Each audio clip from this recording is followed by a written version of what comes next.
Welcome to the Bird Gang Nation Sports Media Show, repping the greatest team of all time. Let's go!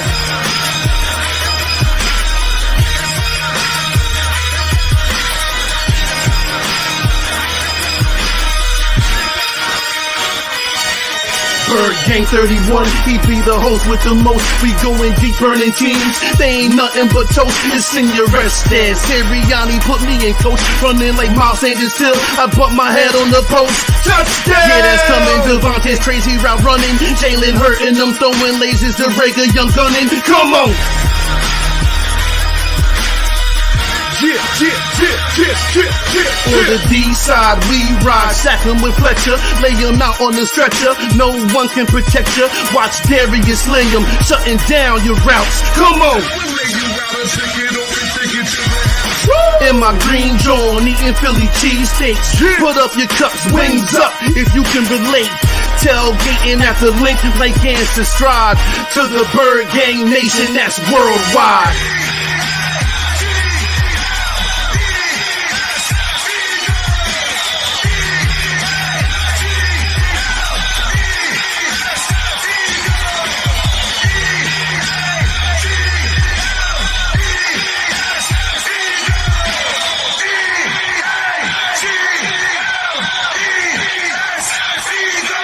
On Sundays, catch the pre and post game. Mondays is Birds on Broad Street with Philly Notion and Cool Cat, the man in motion. And Wednesdays, the midweek special got you open with JC from Eagles Talk, hitting like B-Dog, baby.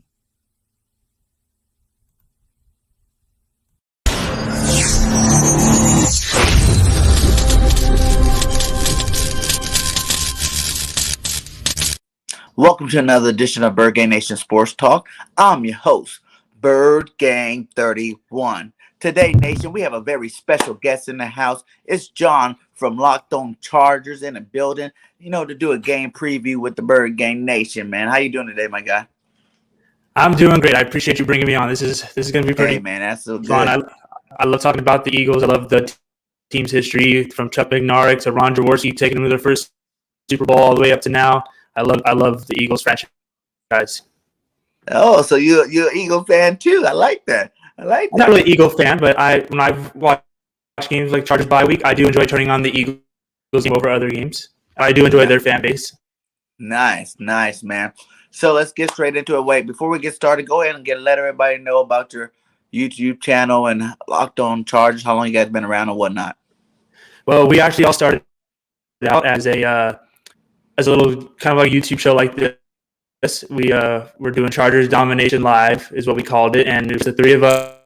We'd get on once a week during the season and talk about the game, the preview, or the previous games, some injuries. Sometimes we do a draft show, and then we got an opportunity to join Locked On Chargers, and we've been doing this since 2017. I typically am a part-time person on this due to California laws. I'm not allowed to be a full-time person, like full-time benefits, so I have to be a part-time person. But the other two, Daniel Wade and David Drogemar, do a great job on the show. Great game every week.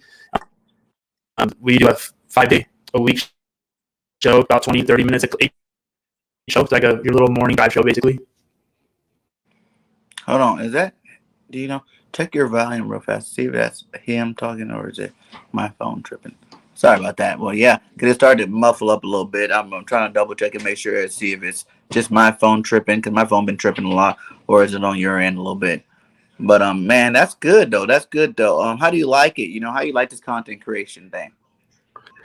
I enjoy it. I kind of got motivation to do it whenever I would see like Facebook posts of Charger fans doing things like, "Hey, this team let go of this player who's been playing since like 1980. We should go pick him up." It's like, this guy's old. Why do you want to pick him up? We can get a young guy like in the draft later. Save your draft pick, save your money, stuff like that. And now I have the opportunity to express that, but what I believe is good stuff on the Chargers out. And I'm sure Daniel and David feel the same way as well. They get to put their opinion out there and put all their research and show, hey, we know about the Chargers. Let's show the fans some good stuff and let the fans feel entertained about it.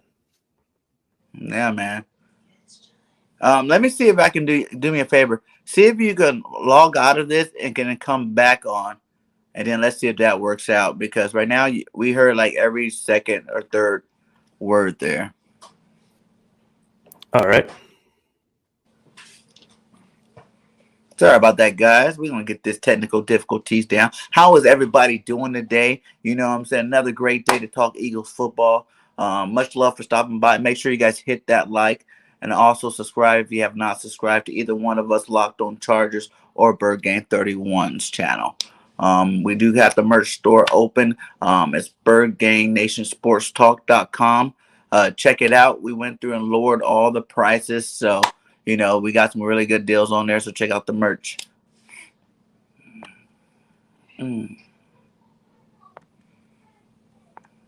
Let's see. Waiting on him real fast.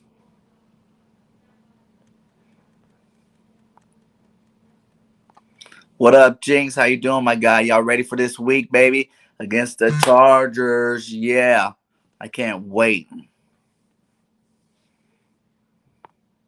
He said, where's the Charger disco song? San Diego Superchargers, right? Right? I need to get some of that. I should have played some of that in the background a little bit there. We got Darius Slay in the building having a great year. What up, Slay? What, it's hot there? Yeah, my mom said it'd be hot there in Arizona. Where'd it go now? All you had to do is back out and come back in. There he goes. Hopefully this is better. I'm really sorry. Oh, that's no problem, man. That's a lot better now. That's clear. Yeah, my apologies. All right. Well, no problem. Let's get into it, man. So far, we're 8 weeks in, 9 weeks. This is week 9. So how do you like the Chargers so far compared to your expectations for the team when the season started? Well, my expectations for the team were more of like we're going to have a lot of talent, a lot of good stuff, but then we're probably going to be hit with injuries like it usually happens. Charger fans know the deal. You'll have this really good season starting like 2011. We started out like 5-1, and the whole offensive line goes down, and we lose like 7 straight games after that. It's like a normal thing for us. And start the year, they surprised me. They outperformed what I expected.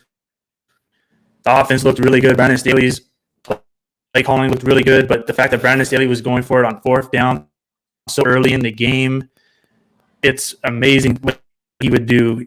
There's like the Facebook memes where it shows the South Park where Randy Marsh's dad walking around with a wheelbarrow with his balls in it, and that was like going around everywhere because Brandon Staley would call a 4th down, call like in the 3rd quarter, 2nd quarter, 1st quarter, and it looked so good for a while. But then the Ravens game happened. It just we're like, okay, we just got hit in the mouth. Let's see how we adjust to this. We get a bye week.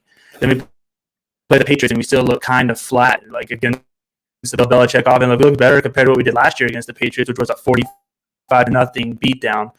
But it still did not look like what we were expecting after the 4-1 start. So, I mean, I feel like it was just a little bump in the road. They'll probably fix it easily.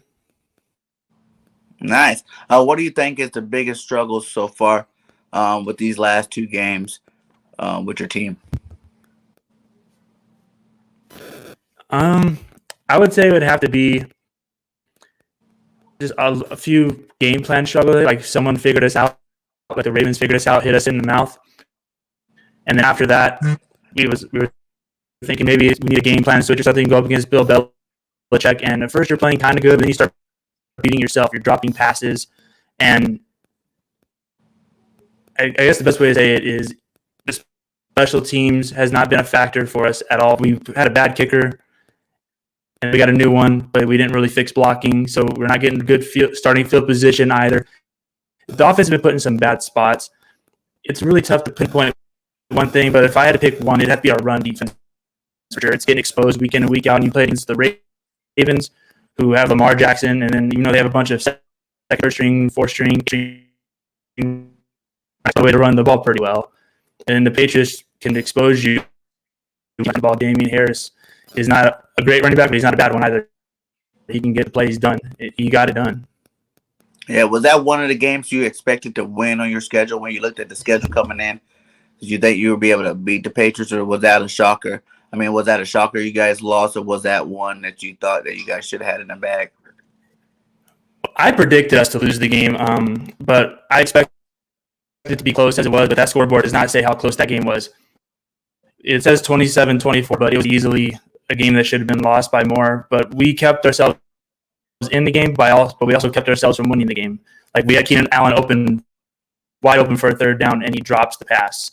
There was times when Chris Harris Jr. was just getting beat easily. Like, it's like he's gotten slower. Maybe it's time for him to retire, as our David Drogemeyer on our show would say.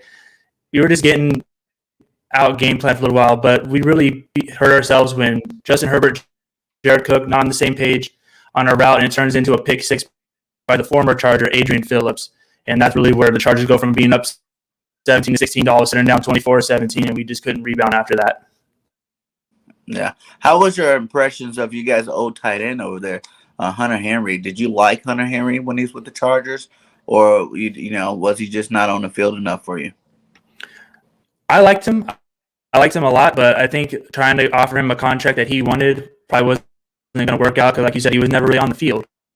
Mm-hmm. He was a great tight end, great pickup. When it was him with Antonio Gates, great matchup. Antonio Gates retires. Now you're expecting Hunter Henry to be your new future tight end, but all the injuries keep happening, and eventually Anthony Lynn didn't really use Hunter Henry as much as he should have as well. That was a big issue. I'd say the real thing was just the contract. He wanted more money. We didn't want to give it to him. Somebody else did, and that's what eventually led to him moving on. How do you like his replacement, Cook, so far? We don't really use him. He's not really part of the game. Jared Cook's great. He's had a lot of good stuff that he's done in his career. He's not the same Jared Cook that he was before, but at the same time, I don't feel like we're targeting him or using him as much as we should. So it's hard to give like a real accurate feeling about him. But I haven't had a lot of bad things to say about him, which is the good thing. Like, if you're not being talked about on game day, it's a good thing and a bad thing. It means you didn't mess up, but it also means you didn't make a play. Facts. Have you watched it? You said you watched some of Eagles football so far this year. What's your take on our team? It's a team that's trying to find its identity in my mind. You got a lot of young players, really team trying to find their identity and their chemistry and stuff with a new coach. But the running backs that you have all have their own way of running the ball, and they get it done decently well. But I think you need to find ways to find that one feature back that can take all the kids and get the other guys going as your change of pace back. I think that would really help them out more. You guys have a bunch of running backs averaging more than 40 yards a carry, but your quarterback is your leading rusher. Right. It's not a Michael Vick scenario where you're like, oh, of course he's going to be the leading rusher every week. You got guys like Boston Scott, who's got 4.4 yards per carry this season. Jordan Howard has 4.8, but he hasn't really played much this season. Kenneth Gainwell's got 3.8, which isn't a 4.0, but it's still, if he was running the ball 4 straight times, he's got a first down.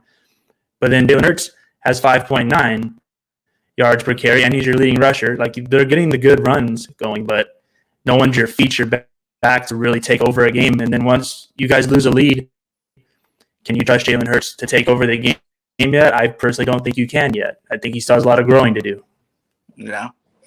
Do you think how would you rank Jalen Hurts? Do you think he's a middle of the pack quarterback with a ceiling to be a top flight quarterback, or do you think he'll always be one of the middle of the pack quarterbacks? I think he would probably be one of those middle of the pack quarterbacks, but more like in the top 13 area. I think he's more of a game manager. I think with the way the Eagles have all the running game going, I think you're more likely to control a game with your running backs and have Jalen Hurts manage the game than you are to have him take over a game like a Aaron Rodgers or a Tom Brady would, where they are the game. Like when Phillip Rivers was on the Chargers, he was the game. He was throwing 40, 30 passes a game. Jalen Hurts, I think, is the guy where you're trying to run the ball, control the game, keep your defense fresh. You believe your defense will take over this game for you, like the Broncos did when they won the Super Bowl. And then after that, if he somehow molds into a guy that can take over the game, then great. He's got good running ability that can really make it hard to stop him, like Lamar Jackson's ability. But I think Jalen Hurts might be able to throw the ball a little bit better than Lamar. That's just my opinion. Yeah, I think he throws a little bit better than Lamar too, at least at this stage of the career. Lamar definitely got better over the years. You know what I'm saying? I think this year he's passing a little bit better than he have his first couple of years in the league. And Yeah, it's Jalen still in his 11th game. You know what I'm saying? Like, he's going to take some time, but I think he's growing at a pretty good rate. Like, I tell everybody, if you're ranked in the top 10 of all time quarterbacks, there's been plenty of quarterbacks that came through this league. And if you still got stats that high, then you must be doing something right. Yeah, without a doubt. But at the same time, one's in the NFL for a reason. It might not be for stats. It could be for your IQ. Maybe you make everybody else around you better. Like Tim Tebow didn't put up the best stats, but everybody when he got into the game, everybody was motivated and wanted to play, and that alone helped a lot. What's up, Nina? Foothills.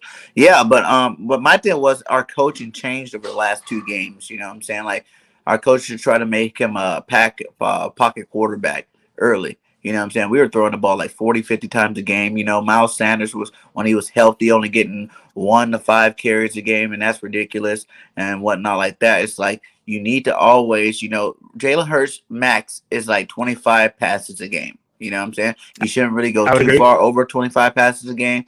You know what I'm saying? You should stay in that nice little comfort zone, like maybe like 20 to 30 passes a game, to keep him an accurate quarterback. You know what I'm saying? If you look at any plays where we run the ball 3 or 4 times in that drive, his accuracy goes up a lot. You know what I'm saying? But if you go to the drives where we only run the ball like 1 time and he has to pass, that's when that accuracy level goes down. He's less effective. He's a through threat. Use both of his skill sets, moderately. You know what I'm saying? But also get your running backs in the game. Give them 3 or 4 carries. Get this drive started with the running backs. And then now open up the passing game. See, a lot of the problem with his accuracy before was when you're throwing the ball 60 times a game and you're running RPO, play action type offense, the receivers aren't getting open. You know what I'm saying? Because that's the whole point of it. It's like you play action, you bring in the linebacker, you suck up the, corners and safeties or whatever, and then the receivers are open over the top. And so when you're not doing that, I'm saying, it's just not going to help you. The NFL, there's a lot smaller windows to get those balls into, and if these guys aren't biting on the play action, those guys are in position to make plays all the time, and you're making it a lot harder on your quarterback and the receivers trying to catch the ball. So that's been my thing about Oklahoma quarterbacks. Is quarterbacks that come from Oklahoma, those receivers are schemed to be so wide open. You don't have to make those hard window throws, and you come to the NFL and you have to do that. And that's why a lot of them, it really makes it hard for them to transition. But when you have the ability that some of them have, like the Kyler Murrays and the Jalen Hurts, they have that ability to run, they give themselves a chance in the NFL because now they can do those read options and then go a quick pass to a tight end or wide receiver and get the pass to get those receivers wide open like Oklahoma did. But if you make them the game manager, or not the game manager, the take over the game type of QBs, it's not going to really work unless they're really accurate. Like Baker Mayfield's kind of borderline that. He's not completely accurate, but he's got a strong enough arm. He can make those throws. He just can't make them as consistent as a Aaron Rodgers, a Tom Brady, all those kind of guys. Yeah, I heard Stephen A. and those guys on First Take talk about. They're talking about how you run an RPO, but if you don't run the ball, you're taking away the R or the RPO. You know what I'm saying? So now it's just a pass option. You know what I'm saying? And then that's just, there's no point of even running that offense if you're not going to do all 3 of them things. So yeah, I think he got his point because the game before last we started running a little bit more, and then last game we definitely ran the most anybody could expect. No one expected to run 46 times in the game. That's ridiculous. You know what I'm saying? But we loved it because it turned out, you got our linemen moving forward, opposing their will. And that's another good thing about our offense. You know what I'm saying? That's what we need. We got these big old linemen, and they need to be moving forward instead of backwards all the time with this pass blocking thing. So I think if he can balance that out, like maybe we don't need to run 46 times, but keep it around the 30 range. You know what I'm saying? Keep it around 30. Give Jalen a couple more passes. I think he only passed 14 times. So bump him back to, like I said, the 20 and 25 range, and then run the ball. Man, I think that'd be a really deadly offense to deal with, moving forward. And then our schedule gets a lot easier. After you guys, it gets way easier. So this is that time to get the rhythm going. I know the fans want to see a quality win as opposed to just teams that are out there, that don't have that great of a record. So if we can pull off this win against you guys, that brings a little bit more confidence behind the organization. And I think we'll be able to do some good things from there.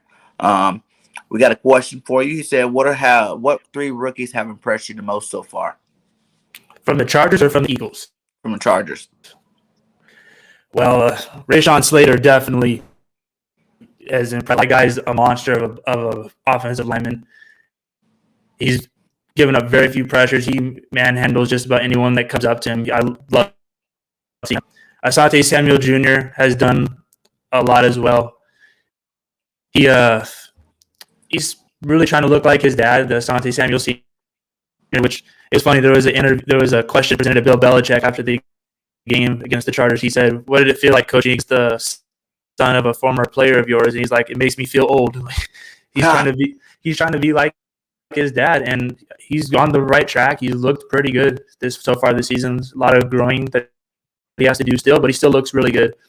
For a third one, I mean, it's kind of tough because some of them we haven't really seen. Like some of them haven't really impressed. Josh Palmer had an amazing catch to finish the game against the Patriots. It was a garbage time touchdown, but Herbert threw it up with two guys around him, and he still out-jumped them both and caught the ball to make that game a one-possession loss. But it was still a great play by him. But I mean, it's not kind of hard to get a third one because most of the other guys either haven't really impressed much or they haven't played enough yet. So definitely Ray Johnson and Asante Samuel Jr. though are on the top two. Nice, man. So what do you going into this game? What do you think is the strengths of your team, and what is the weaknesses of your team, both on the offense and defensive side of the ball? Let's just throw the weakness out there right away. It's our run defense. It's our run defense. We have the worst run defense in the league. We just don't have that middle of the defensive line presence that we need.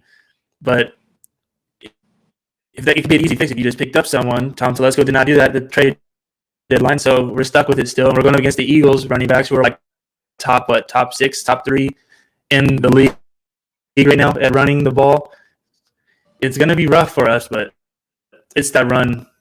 It's definitely the run defense. But I'd say our strength, we got to be our outside of that defensive line, be the pass rush. The pass rush does a pretty good job getting around for the most part with Joey Bosa, and you can put your shit into Bosa or whoever else on the other side. We've done a lot more blitzing. We bring in Derwin James from the safety position, and that's helped a lot this year. Anthony Lynn, Gus Bradley, those guys never wanted to blitz. We'd ask for it, and it would still be 4-man rush, drop his zone. 4-man rush, drop his zone. We're just like, where's the blitz? Where's the blitz? We got a lot of blitz. We know about that this year. No, we definitely know about that. The first 5 weeks, we were begging them to blitz and run the ball, please. Which is weird because the Eagles are known for the blitzing in their history, especially when Andy Reid was there. They were really known for that blitzing defense. It's like you die by the blitz or you live by the blitz. Yeah, and that's how we are. We like that.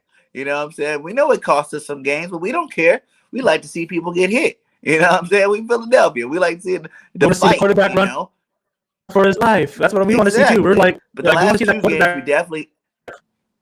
2 games we definitely been dialing up that blitz though. You know what I'm saying? We've been dialing it up and it's looking a lot better. Now you're starting to see these defensive players get their sacks. I think we had like 6 sacks last game.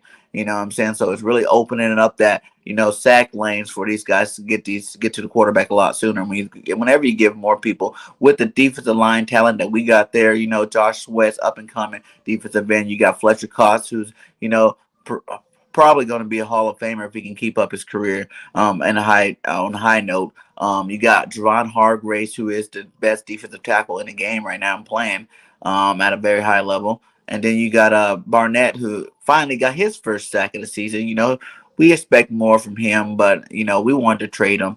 But he is still on the team, so we will see what he does the rest of the season. Your guys' front line, man, is a little worrying me, but but I think it goes towards a strength that I think our offense has. I think the offensive line has got to be a strength this year. They've done really well except for one guy, and that'd be the right tackle position, whether you put Trey Pipkins or Storm Norton in right there. It's always just that glaring hole that we have. But if you do the other 4, they all look really good together. Justin Herbert doing a pretty good job learning and growing and taking over games himself. Like I said earlier, like you need that quarterback that can take over a game. Justin Herbert's that guy. He doesn't need to manage the game. He needs to take over the game. And we think he needs to have more passes per game, but also got to help him set up these passes a lot as well. It feels like they're trying to run the Saints offense because Joe Lombardi is our offensive coordinator, and he worked with Drew Brees and those guys. It feels like he's trying to do that same offense, but it's just not going to work with your kind of guys. You have to set it up differently with the players that you have. But I'd say our strengths would be the offensive line with the QB for sure. Yeah. So basically what you're saying is we got to attack the right tackle, bring all the pressure over on that side, stay away from Bosa. And then on offense, Well, Bosa's on defense. well, yeah, stay away from Bosa on defense, run the ball to the opposite side, and then on defense, attack the right tackle with overload blitzes, and we should be all right. Well, if you don't even need to avoid Bosa by running to the opposite side, just run it up the middle. Run up the middle towards the weekend where the tackles are. They're not going to get a push. You just push them in one direction or the other, and you have a little hole. Get a follow up, get a pulling guard or someone, or a fullback to block the linebacker. You got yourself an easy 10 yards before a safety or a cornerback gets you. Yeah, man. So that's what we're gonna do. Our linebackers is probably playing at a little bit better level than normal, but that's been our weakness. I see you guys got a really good running back over there in Austin Eckler. How do you rate his season so far there? Oh, he's doing great. I mean, last game he had a little hip injury during practice, and we out of nowhere was getting this like practice report up saying, "Hey, Austin Eckler just practice hip injury." We're like, "Whoa, wait, what?" Like, no, you can't be serious. And then like a couple of days later, Austin Eckler posts on his Instagram a photo of his fantasy team, and he has himself starting this week. And we're like, okay, so you're playing, right? And right, he comes in first drive and helps pound the ball into the end zone. He got carried into the end zone by his offensive lineman. He's done a lot really well running the ball and catching the ball and running, slipping tackles. The guy is amazing for a guy that was literally just an undrafted free agent that no one ever heard of, and now here he is, the star team. Yeah, man. What would be two players on offense and then two players on defense that you're worried about from our team this week? Well, anybody that's in a running back position is going to be my worry. But I would say if I had to pick. Well, since we're doing that by committee this week, you can say the running backs. But then give me another player that you're really worried about. The tight end, you are worried about Goddard at all, making some splash plays, or you think your safety's got that locked up. You worry about Devontae Smith, Quez Watkins. I'm not sure if Rager's playing this week, but those are some really speed-type receivers out there. Well, I say the other player's got to be the quarterbacks. Got to be Jalen Hurts because he's also got a running ability as well. And if it's the read option getting used against us, are we going to be able to get a head start on him to make a tackle, or are we going to stop in our tracks, make a read if the running back has it? Does he have it? And then he's going to jump that off to a tight end or something after he makes that play action and we commit to QB. It's going to be a lot of just wait and see when it comes to watching how that play develops.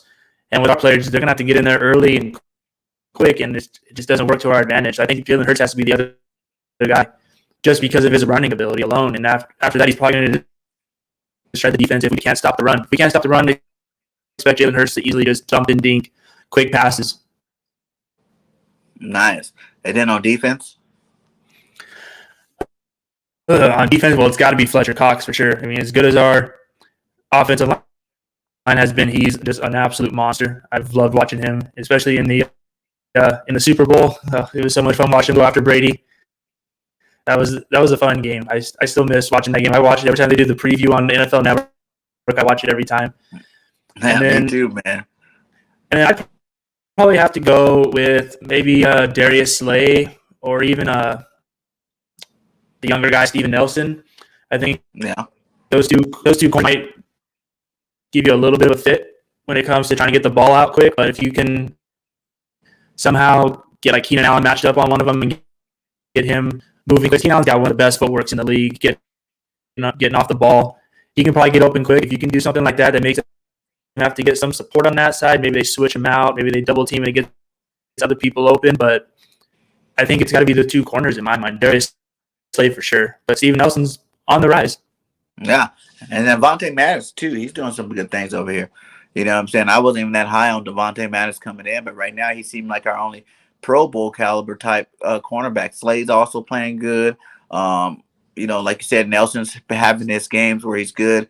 He's had some rough spots, but he's definitely doing a good job this year. But our secondary as a whole is looking a lot better this year. But last year we were like at the bottom of the league in secondary, and this year, we kind of middle of the pack to the upper half of the league in pass defense. So that's really good for our team. Do you think it's going to be, one of them defensive battles, or do you think it's going to be a shootout type game? I think it's going to be more kind of like an in the middle kind of thing. Like if you can imagine both teams slowly moving up the field each time they have the ball. So like it's not going to be like a high scoring kind of thing. But I think both teams struggle to stop each other, but it's not because they like the Charger Browns game, for example. Both teams just absolutely struggled to stop each other, but it was a lot of big plays moving down the field quick, and the final score was like 49-42. Mm-hmm. So it's not going to be something like that. But if like the Eagles methodically move the ball down the field, running the ball, but the Chargers are doing kind of the same thing, but completing a few more passes than these would, and making like let's say like 14 play 8-minute drives. I think it's gonna be back and forth. So like probably in the 24-21 point range. 24 point range. Nice. Grant Kazir said prior to the 2021 season, what was your team record prediction, and has that changed at all? It was 10-7 for the Chargers, and I would say now I'd say I'm more convinced about that record now than I was before. When we were 4-1, I was like, oh, okay, maybe not. Maybe we're like 13-4. But after the last two games, I'm like a lot more convinced. Like, yeah, we're probably a 10-7 team getting one of those wild card spots. Nice, 10-7. That's not bad. I know me. Our coach had us over here pumped up. I was thinking we're gonna hit that. 12 and what was that? 12-5. Range. You know what I'm saying? Even 13-6, 13-4. You know what I'm saying? But then after the rough start, it got me more down to earth. And I say our floor, I'm gonna say, I always tell my guys 12-5 until proven otherwise. But there is this tough game, and we got another tough game on the schedule. The rest of them, I feel like we should be able to win. So I'm thinking, we should play it out about 10-7. Hopefully, look for what sneak into the playoffs there at the last wild card spot as well. Yeah, that's what I'm hoping that we at least do. But I mean, there's like some things though, like we looked really good against Kansas City. We played a great game against them, defending AFC champ. But then as you watch the season go on, you're like, okay, maybe Kansas City is not that good this year. Like, does that win still look as big as before? Mm-hmm. Like does that win look as big as before? Like they played good against the Eagles, and you're like, okay, the Chiefs are back on track now. And then they play another game, you're like, okay, maybe not. Now they're losing again. Like, what is going on here? It's some of these wins you just want to question. Like, are they real legit wins, or were they overrated? Are the Chargers as good as we think they are? It's really hard to really make a season prediction during the season. Right, that's true, man. Like you said with the Chiefs, man, I was like, man, I thought the Chiefs were going to blow out the Giants this last week. They won, but it looked like it was pretty close there. You know what I'm saying? So I was expecting like a true blowout, but they won the game. That's all that really matters. They helped us out with another division loss. That's good. So I'll still have the Chiefs. My only thing with the Chiefs is like no one's asking for what's his name, Mahomes to be benched. This guy's had like 17, 18 turnovers this year. I think he leads the league out of all quarterbacks with turnovers. But no one's calling for him to be benched because he's a $500 million man over there. But Jalen Hurts, on the other hand, decided for his 11th game, everybody's like, "Oh, bench Jalen." You know what I'm saying? He's not playing that well, and he doesn't even have that many turnovers. So, it's just a conspiracy. Like how established quarterbacks get looked at, viewed, and ranked as opposed to like newer quarterbacks in the league. But it's also this bunch of fans are just impatient nowadays. They want the success now. They want to. You drafted a QB in the first round. Okay, he's gonna come out here and he better be 5-0 to start the season, throwing like 5 touchdowns a game. And it's like, no, these guys got to learn. There's chemistry to this. There's learning the playbook. There's growing with your coach to the point where your coach can let you do a little bit more of what you're better at and stuff like that. Like, I'm pretty sure Peyton Manning first joined the league. He wasn't having this free ball. Hey, you go ahead and just call every single play yourself. You audible whatever you see because I trust you. He had to earn that. And now look what happens. I mean, his first season, he was horrible. Peyton Manning's first season was bad. And now he's like one of the top ever. It's just how it works. Are you a Peyton guy or a Brady guy? Who's the GOAT? Peyton Manning. Yes, I agree. That is my GOAT. I like Peyton way more. I think And he's just a better quarterback overall just quarterback. I'm not saying who had the better team, but in terms of just pure quarterback, I remember when I was watching Peyton Manning at Tennessee, man, that boy was a beast. Yeah, straight beast. You Well, the said, thing, so what are your 3 keys to victories for the Chargers to win and the Eagles to win? well, for the Eagles, it would have to be running the ball, establish the run early, just make the Chargers have to get out of whatever defense they want to go into and have to stop your run. It'll just open up everything else for you. Um, I would say don't let yourself get into a 3rd and long. If you get into a 3rd and long or even a 2nd and long, that gives us the opportunity to really just put our foot in the ground and come after QB, and you're going to be forced to have to pass. I think that's going to work to your disadvantage. And then the next one is going to be don't give the Chargers a second chance at something. So if the Chargers are really bad at penalties, if you do the same thing, it's going to really haunt you. If, say, you stop the Chargers offense and it's 3rd down and you stop them, you're like, okay, we got one more stop, and you stop them again, penalty. Chargers get a set first down, they're going to score on it.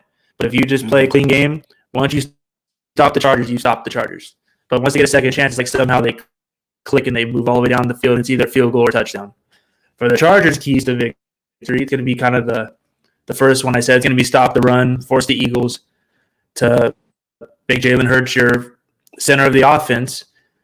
It's also going to be for the Chargers to get out to an early, quick lead and take the running game out of the factor for you guys. Mm-hmm. So, for example, if the game is 17-0 early, the Eagles are going to have to start moving the ball a little bit quicker, might have to start throwing passes in there, and that's when it's going to move out of your advantage, because now we don't have to worry about the run offense no more, which is our weakness, and you have to have a quarterback who's not really a guy that takes over the game to throw the ball.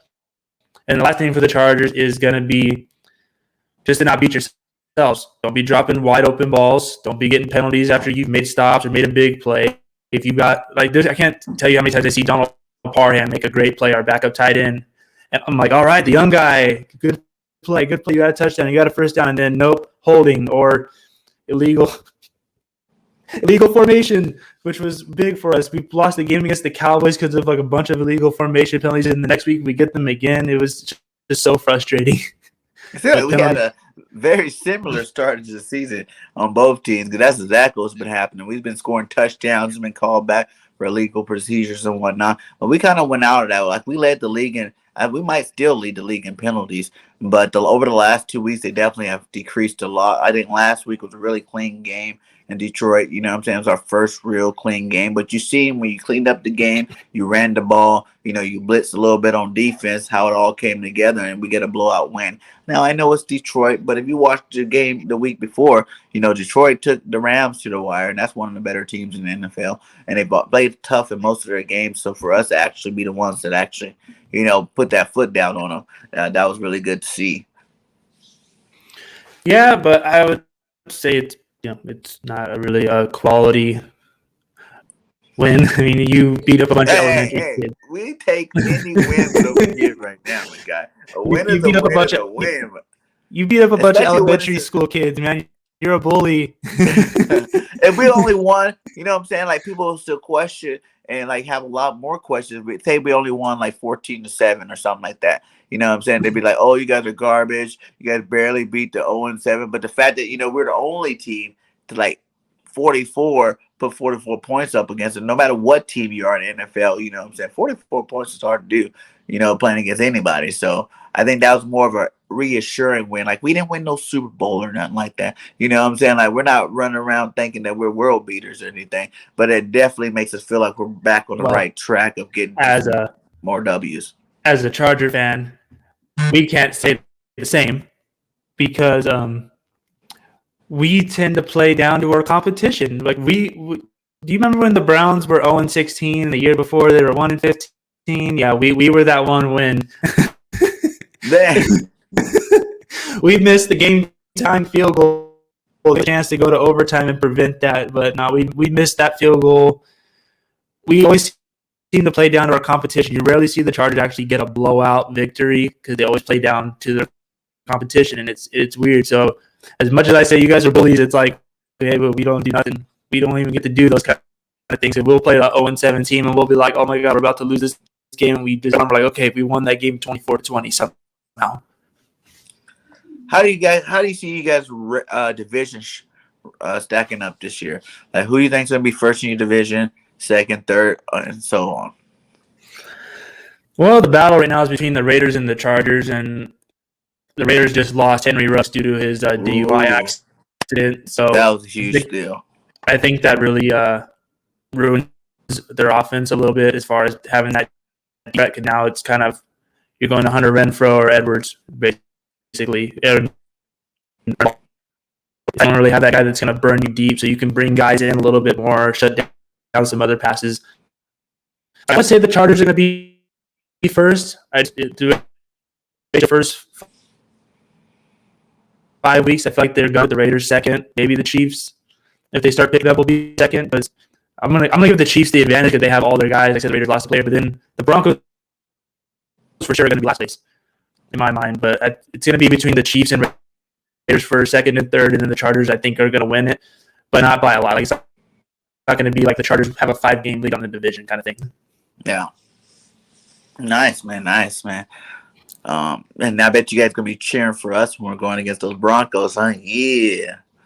Oh yeah, definitely going to. Got to burst out the Fly Eagles Fly when you guys play them. Oh yeah, you know it. You got it. I feel a little Eagle fandom in you. I do. I feel a little bit in you. I think you got a little bit of Eagle blood in you. No. Do not say that. I have appreciation for your franchise. All right. I tried to get it out of you. I tried it. So what did you say that you think the score was going to be? You think it's going to be 21-24 Chargers, or what's your score prediction? If I had to put a score prediction on this on a Wednesday, usually I do it on a Thursday night. It's the early score prediction. I think the Chargers are gonna win this game just because of what's happened the past 2 games. I feel like it's really just gonna light that fire on them, and they finally come out for that win. I'm gonna go Chargers. I'll say Chargers 26 and the Eagles 21. No, that's not bad. That's respectable game there. Hard fought game, maybe late score or something like that. Yeah, I try to score and miss the 2-point conversion. I've been switching it up all week. This is like the first week I've been switching it up because I'm still high on last week. I'm like, yes, we're back in, baby. We're about to dominate everybody from here on out. And then I'm still saying, like, what if he goes back to what he did before? But I feel like, we sprouted. I don't know if you heard Nick Sirianni's speech about sprouting and trees and roots and whatnot. But, we sprouted last week. So it's like the only thing is up from there. You know what I'm saying? Like, I want to see some more leaves coming. I need some branches, so by the end of this season, we're a nice big bush going into the playoffs to win some games. So what was your impressions of Nick Sirianni and Steichen when they were with the Chargers? Well, didn't really have much of an impression for Sirianni, but as far as Steichen goes, he ran a pretty good offense when he first came in. His first game with the Chargers was against the Packers, and the Chargers historically are just horrible against the Packers. They have won against the Packers all the time before that game. And his first game, they come out pounding the ball, keeping Aaron Rodgers off the field, and won that game 2-8. In a soccer stadium, that was the LA Galaxy soccer stadium, that was absolutely overran by Packers fans, and yet he still came out with Packer fans roaring and was able to get the offense to slowly move up and down the field, convert their third downs, and control that game and win it. And after that, his offense was pretty decent. It wasn't horrible. It was pretty decent when he was there, but I think he's having to switch quarterbacks was probably different also. When you're stuck with a guy like Philip Rivers, who's just a pocket QB, as David Jokum on our show would say, he runs like a baby giraffe when he runs. So it's kind of hard to run a lot of different offenses, but with Justin Herbert, I think it opens it up more. I think that helps him out. Nice. So you wasn't that big on Nick Sirianni. I seem like the content creators from Chargers haven't been, none of them really that big on Sirianni. What was he, your receivers? Was he your offensive coordinator, or was he just your receivers coach? He was not the offensive coordinator. That was Steichen. He was just the receivers coach, but like I said, like when I guess the best way to say it is you guys had the talent around him, so not like you really say like, hey, look what he did with these guys, Yeah. right? Like, look what he did. It's more of like, hey, he's got all these guys. Like a good example, Jim Caldwell when he's with the Colts. Drew hired Jim Caldwell as their head coach. Peyton Manning starts the season 13-0, goes to the Super Bowl, loses to the Saints. They go, oh, Jim Caldwell's a good coach. No, Peyton Manning went and did all that. He had the guys. He just took it of, hey, look, I was the coach of that team. You have like all these good receivers on the Chargers, especially with Keenan Allen. Like, it doesn't really show much. I mean, you didn't really develop your younger guys. We never really kept any young guys except like Tyrell Williams. That's like the only receiver I can think of past few years that we've really kept that developed on the free agent. Okay. Yeah, man. Right now, he's still on the fence with me. You know, he's 1 second I'm on his side, next second I'm not on his side. Right now, I like this whole metaphor thing. Make sure you guys go get your when in doubt plant flowers shirts in that BGN Sports Media store. We got some up. It's pretty funny. What was I gonna say? Do you think that Nick Sirianni can be an elite head coach? It's tough to say. It depends on what his plans are with the team. Like I said, this is a young team. You're trying to see what he's trying to mold it into. It's like when you're saying, you look at an artist who's got like this ball of clay, and you're just like, okay, let's see what he's doing. He starts doing stuff with it. Okay, it's kind of cool. I can't really figure it out. But then when he's done, you're just like, oh my god, it looks amazing somehow. Like, it's kind of like what he's doing right now. He's molding that team into what he wants it to be, and he's going to a little bit of that depending on how it goes. And with the team being young, it's a lot easier because they can all mold and gel together and play together for years to come as well, instead of having a bunch of veterans and then 5 of those veterans leave to go get a new contract, or they retire or something, and you just mess up your whole team. Having the young team really help him. So it's hard to say how great he's going to be, but he's got a good opportunity at his hands right now. How do you like you guys as coach? You think that's you guys' coach of the future? I love our coach. I love Brandon Staley. I want a statue of him. I want to marry him, which is whatever you want to say. I love the guy. I love his aggressive play calling. I love his attitude towards the play. And when he first got here, he was phone calls to all the players, just like, hey man, I'm your coach. How you doing? How's the family doing? Like, he was actually showing, hey, I care about you. The players loved him and they want to. Like, even Daniel Wade, the best. He was like, I want to run through the brick wall for that guy now after watching his press conference. I felt the same way. I love the guy, and as of right now, I have no reason to even hate him right now. He's molding this team pretty well. There's just a lot of stuff we need to fix. It's more of a GM issue. Tom Telesco has not really been good at fixing the trenches with offense or defense line. So this year he fixed the offensive line, but the defensive line still needs fixing. Okay. Well, we're coming up on an hour here. I like to do a thing at the end of my show called the all-time list. You know, it's your all-time favorite Charger team since you've been a fan. You know what I'm saying? So don't worry about anybody's, prediction, who they want you to pick. Don't worry about stats or none of that stuff. This is just your team from your fanhood. Let's start out with the quarterback position. Give me your favorite quarterback and who will be backing them up. All-time Charger QB. I mean, there's not really a lot to go from, but I'm going to go Philip Rivers because I've watched him since 2004 is when I became a fan, so I've watched him since 2006 until he retired. And I love his trash talk. It's probably my favorite part of his game when he would trash talk people, and it was never dirty, he never cussed. But here's the thing. My favorite line that he ever did was against the Raiders when they was when you're in the Raiders and they lost to us. And they also set the record for most penalties in a season, and the record-breaking penalty was offsides that Philip Rivers forced him into, and he goes, hey man, I want to make sure I got you all the record before I left today, so congratulations. Walks up to him and says that. In the backup, I would have to go, oh, that's tough, because I want to say Justin Herbert so bad, but he's only been here for 2 years, so I'm... You can. It's your list, my guy. If you like Justin Herbert number 2, go ahead. But then there's Dan Fouts. Who's established his legacy. I'm going to go Dan Fouts because he's established himself already. Herbert is on his way to taking over that spot, though, right now. But as of right now, he's only in the second year. I'm going to give it to Dan Fouts. Dan Fouts. All right. Give me 3 running backs. Number one running back. I am the biggest LaDainian Tomlinson fan you'll ever meet. I've got the tattoo. I just bought this jersey of his, which is LT jersey number 32 that I own now. So I'm going with him for sure. And then second running back is probably going to be I'm going to go with Keith Lincoln, who played in the 1960s for the Chargers, played on their only championship team. They won the AFL championship in 1963, beat the Boston Patriots 51-10, and he had just a ball game all over the place with all-purpose yards.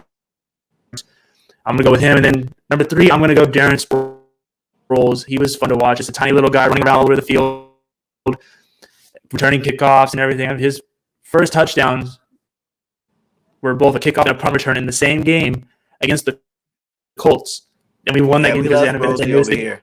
Oh, I remember when he was on there, but he got injured, so he didn't play in the Super Bowl team. He still got his ring. He still got the ring that he deserves. I love that this Grandizer 12 is typing up here. Marion Butts, that's a good mention as well. He was on the Chargers team in 1992 that started the season off and became the first 0-4 team to make playoffs that year. Yeah, I like Natron Means personally. I love him too. That guy. I love him. I can't put him in my list because he didn't play that many years. And he ended up leaving to go play for the Jaguars. Like, he just wasn't a consistent guy. I mean, he played really good at North Carolina when he was there, but other than that, he doesn't really have that established reputation to make my top 3. And if he threw a fullback in it, would it be Leslie O'Neal? It's got to be Lorenzo. It's got to be Lorenzo O'Neal. Absolutely has to be. Did you have any love for Melvin Gordon? A lot of people didn't. I noticed. At the beginning, I did. I was one of the few people. Like his first year, he scored a single touchdown. Like, oh, he already time will be good. And he starts developing. He starts becoming good. But then I lost all respect for him when he demanded to have this big contract. And it's like, bro, you don't really score that many touchdowns. You fumble the ball a lot. What have you earned for have this contract? And I was like, that's just a selfish thing for me. So I've lost all respect for him. Okay. Give me 2 tight ends. Well, definitely Antonio Gates, all-time receiving touchdowns by tight end leader. The guy was just phenomenal at getting open in the zones and catching. Like, make the weirdest one-handed catches you've ever seen, like a ball get thrown below his legs, and he's like his hands like this below his legs, and just somehow grabs it like that. And then I'd go Kellen Winslow. Kellen Winslow Senior, not Kellen Winslow Junior. Junior's the weird one that gets in trouble all the time. But the Senior was definitely just a monster. He scored 5 touchdowns in one game against the Raiders to win 55-21. The guy was just an absolute monster. I love that guy. Nice. Give me 4 receivers. 4 receivers. Okay, this is gonna be mine. A lot of Charger fans are not going to agree with this one. So the main one I'm not going to agree with is Malcolm Floyd. I just love Malcolm Floyd. I love the jump ball receiver catches. Every time you throw that up to him, he would just out jump someone and catch it. Very reliable. He was an undrafted free agent out of Wyoming. He was still reliable and made a career. And then I'm putting Keenan Allen in there. The guy's just phenomenal route runner. He had great hands up until this year. It's kind of iffy. I'm going to make my first string wide receiver Lance Allworth, and then the second string receiver Charlie Joyner. At one point, Charlie Joyner was the all-time receiving leader until Jerry Rice took it over, or Steve Largent took it over, and then Jerry Rice. But Lance Allworth just knew how to stretch the field. If you wanted a 50-yard touchdown, there's Lance Allworth for you. Nice. Who'll be on that starting offensive line? Ooh, there's a lot of those. Let's see. I'm going to put Ron Mix in there for sure. Put Ron Mix in at guard. Probably put Mike Goff in as the other guard. I got to have Nick Hardwick at center as well. Got to have 2 guys that were LaDainian Tomlinson's reason for breaking the touchdown record. Oh, right tackle and a left tackle. It's gonna be a tough one. I kind of want to put Rashawn Slater in there already at left tackle. The guy's phenomenal. I'm gonna I'm gonna give it to him. I'm gonna give Rashawn Slater that left tackle all the time. I shouldn't, but I will. And then, so I said Ron Mix was a guard. He's an offensive tackle my apologies. And then I think I got to go Chris Steelman. And Chris Steelman, despite his career being kind of cut short because of the concussion that he got against the Jets 2011, I got to go with him. The dude was really good at just powerful blocking for the run game. So it's going to be Rashawn Slater with Ron Mix, Nick Hardwick, Chris Steelman, and then Rashawn Slater. Yeah. Nice. Who'll be on that defensive line? Give me 4 defensive linemen. I'm going to go with I'm going to go 2 guys that were probably the best Chargers defensive line of all time.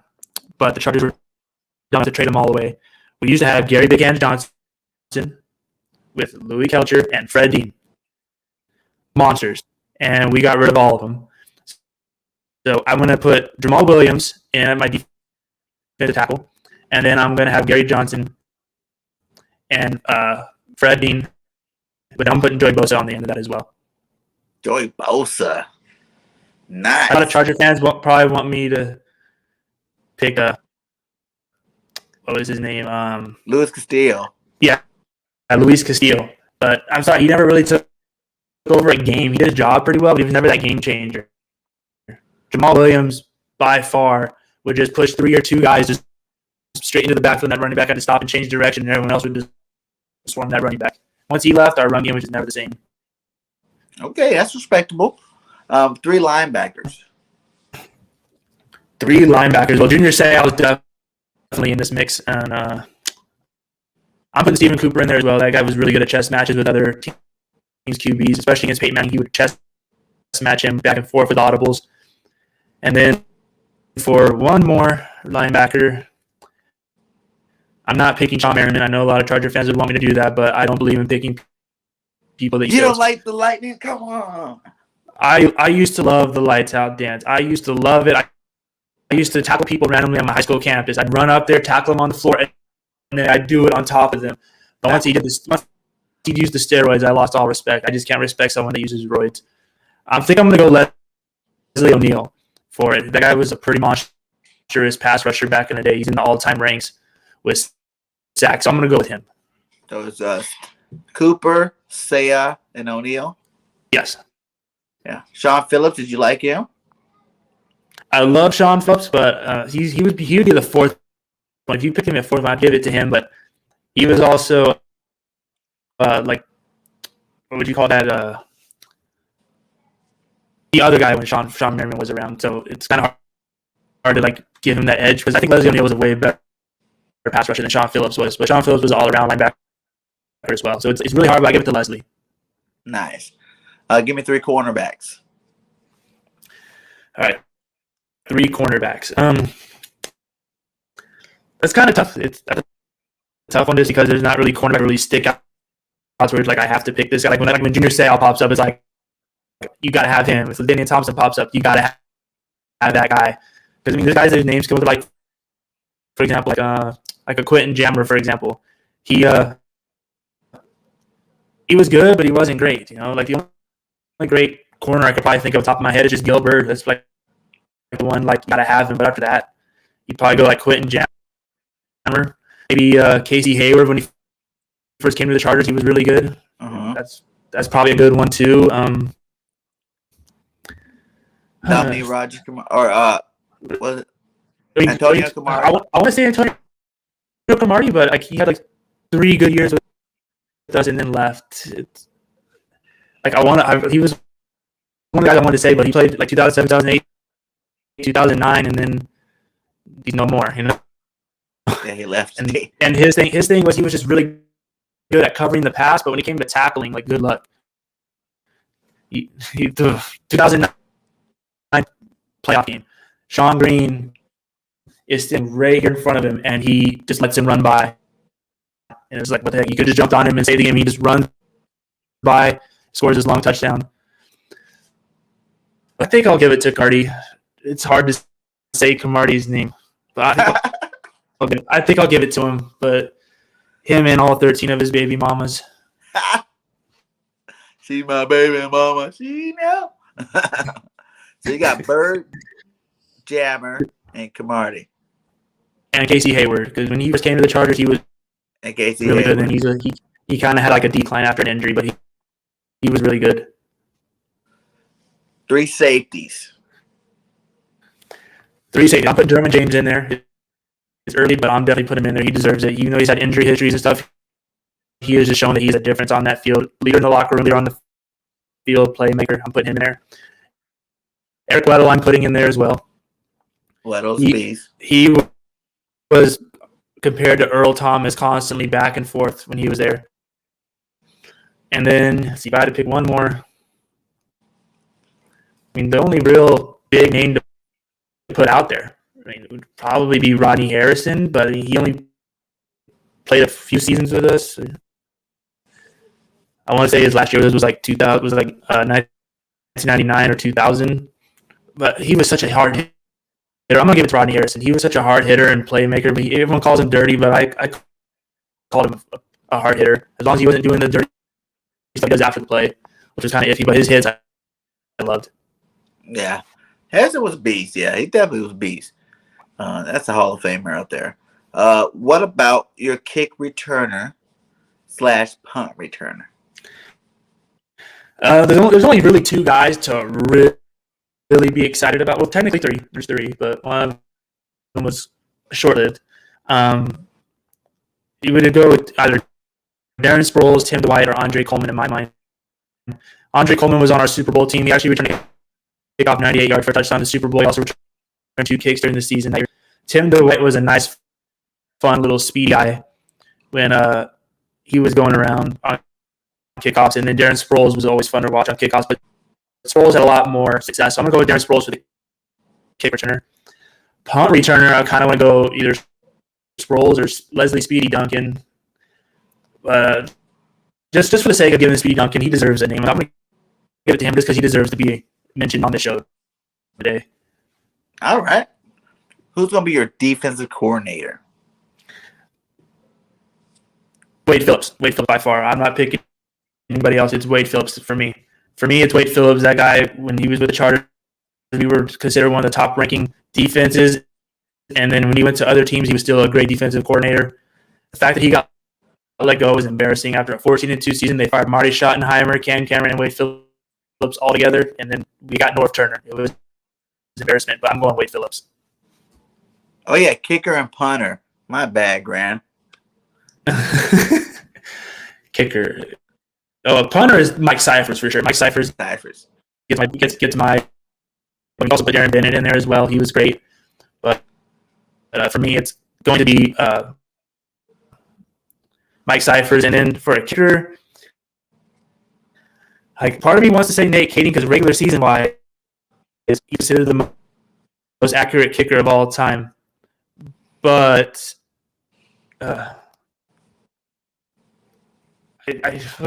I can't pick him for his playoffs. His playoffs kill me. He's always messed up in the playoffs. But I'm going to give it to John Carney. I'll give John Carney my kicker. Nice. Who's your offensive coordinator? Offensive coordinator is, even he was the head coach. I'm going to move him to offensive coordinator and give it to Don Coryell, who created some of the greatest, who went to San Diego State and then coached the Chargers. He was also the Cardinals coach, but he came up with a great offense with that, with the Chargers, the Eric Coryell days. Back in the Winslow days. It was just absolutely amazing. I'm going to give it to him, even though he's head coach. He's going to be my offensive coordinator. He asked, did you remember the punter, John Kidd? I have his football card, actually. You got his football card? I have his football card. I have over 5,000 football cards. That's one of them that I have. Nice. Who's going to be the head coach? Head coach is not going to be a popular one just because he only was there for a few seasons, but I'm giving it to Bobby Ross because he did a lot. He did a lot with a little. Yeah, he went to the Super Bowl and blown out and didn't really have much success after that, but that Chargers team was not a great team. That was not a bunch of guys like the Chiefs have or the Buccaneers have or even what the 49ers had that year. There was those guys, and he still helped get them to the Super Bowl. They made a lot of comebacks that year. They had like a 24-6 comeback 0-13 comeback against the Chiefs. They had to come back from a 21-6 deficit against the Dolphins, a 13-3 deficit against the Steelers in the playoffs. Like, he willed that team, and for me, it's got to be. It has to be Bobby Ross because he can motivate those players. But Brendan Staley, after what I've seen so far, he might be pushing his way up there. Oh, Staley's on the watch. Staley's on the watch, man. Hey, that's an awesome list there. There's some great players from the Chargers community. Why don't you go ahead and give everybody a last shout out of where they can find you at on all your social media platforms. You can find the podcast Locked On Chargers at Locked On LAC. You can also find it on Facebook, Locked On Chargers. You can listen to the show on Google Podcasts or wherever you get your podcasts from. We also have a YouTube channel now, Locked On Chargers Podcast YouTube. And then you can find me on Twitter. I have it down here on the name badge. I put it down there for a reason. It's supposed to say at Biggest Charger Fan, but it didn't allow me to say all those letters, so I spelled it differently. It doesn't let me. It doesn't let me fit all the letters, so like I took out a G, I took out an A, and so it looks weird, but it's what it says. But I'm pretty you sure find me you on put Twitter. John Kegley.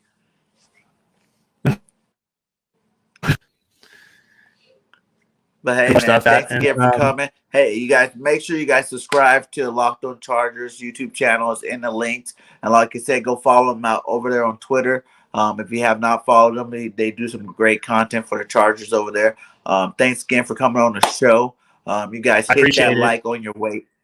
Hit that like on your way out. And much love to all you guys. Thanks for supporting the channel. Please check out the new merch shop. It has great items in there at a discounted price.